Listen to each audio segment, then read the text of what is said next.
In this video I show you some stats and some new thing at the website of my favorite channel Oddspedia.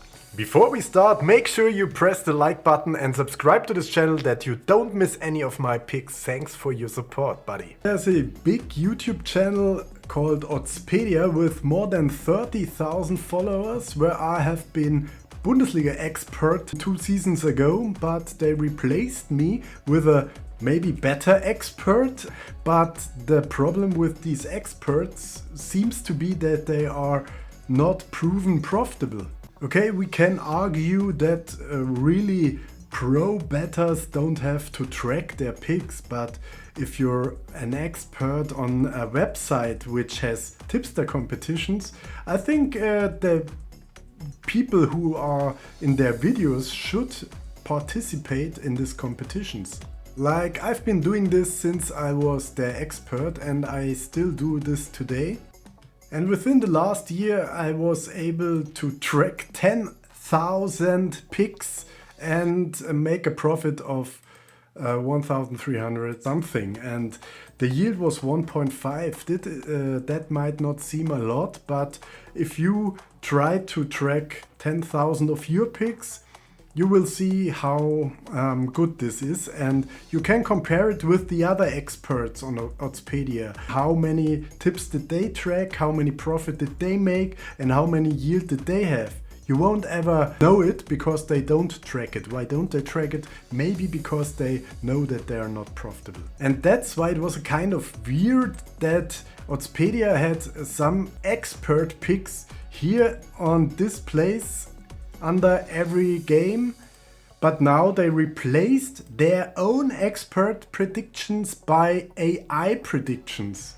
That's kind of weird in both terms. First, they made up some stats with a hit rate which has no proof that the hit rate is true, and also this hit rate was not considered with any odds. If I have a hit rate of 50%, I will lose money if my odds, my average odds, are below 2.0. Without knowing the odds, the average odds, any hit rate is completely nonsense, and that's why this was complete nonsense to show a hit rate of their experts, which is A, not proven at any place, and 2, considered without any odds.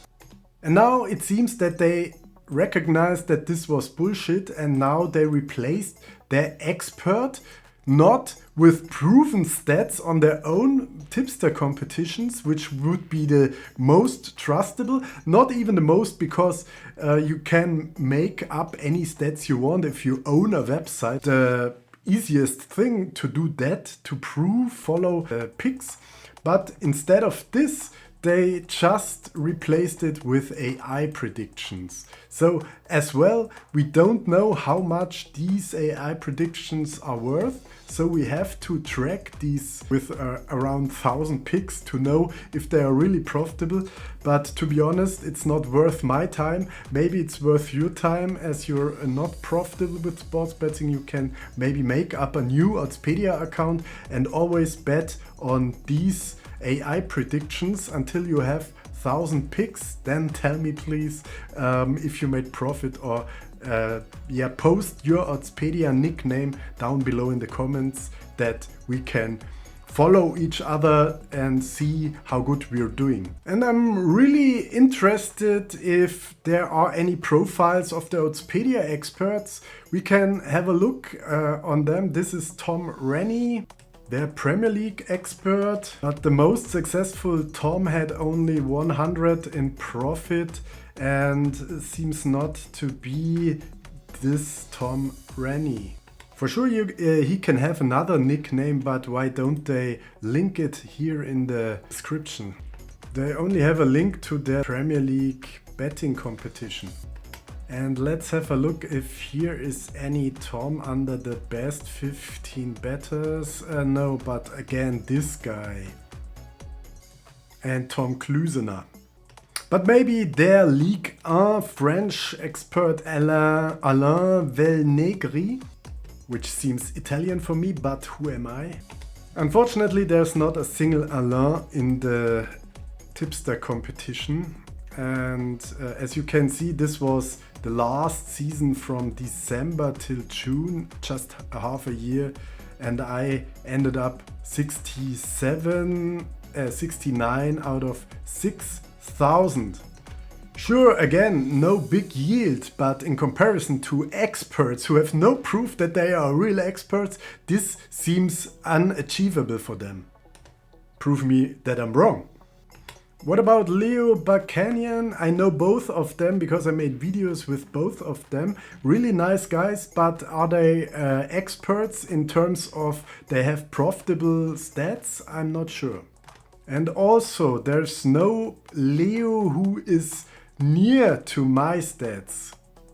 The other expert, Daniele Fisichella, also looking for a Danny here, is not into really interesting profits, as the best Danny on Oddspedia among 6,000 people has only made a profit of 48 units in a time where I had 370. But maybe they started just for this season. They should, I think. And even the best Danny is way behind the 354 units I made profit since July. And what about Leo? You see some high yields, but if you only have a handful of picks, it's really not interesting, as I have 2,000 picks within the last 4 months. And what about Ronan, the Bundesliga expert they hired after they didn't want to continue with me? Unfortunately, also no record of Ronan. What's about maybe Ron? No one at all competing and tracking their picks on the website of your company. And sure, yes, you might argue that real pro bettors don't have the time to track this, but they are a multi-million-dollar company with a lot of people working there who can make some clicks to track the tips of their experts, which should be a tool of trust maybe, and I would suggest it. And wouldn't it be more interesting to have the best tipsters in their videos, like the people who are really good in sports betting and know how to bet, instead of people who might be sports journalists, maybe know how to talk about, maybe know some news, but at the end we all know that this is by far not enough to be profitable in sports betting. No matter how much you know about the sport or about the people, it's completely useless, because you need a working strategy, and a strategy which makes profit in the end and in the long run. That's even more ridiculous because Oddspedia is such a great tool and website to track your own picks and show you if you're profitable and where you're profitable. As you can see, I made 600 profit in football, which is okay, but I also made 630 units profit in ice hockey. I was really bad at basketball. But hey, I didn't say that I'm good at basketball. In the past I was bad at basketball, but it seems it's getting better. But what are 70 picks? Nothing. And this is just a small glimpse. More promising is my handball stats, as I made 400 picks in handball and achieved a profit of 400 with a yield of 9%. So would you follow me if you see Radek hit rate 50%? Not at all. But if you know that I have more profit as anybody else making videos, otherwise post your profile where you track your picks in the comments and show me what you achieve. Of course, tracking is the first step to get better and make profit in the long run. Before we start, make sure you press the like button and subscribe to this channel that you don't miss any of my picks. Thanks for your support, buddy.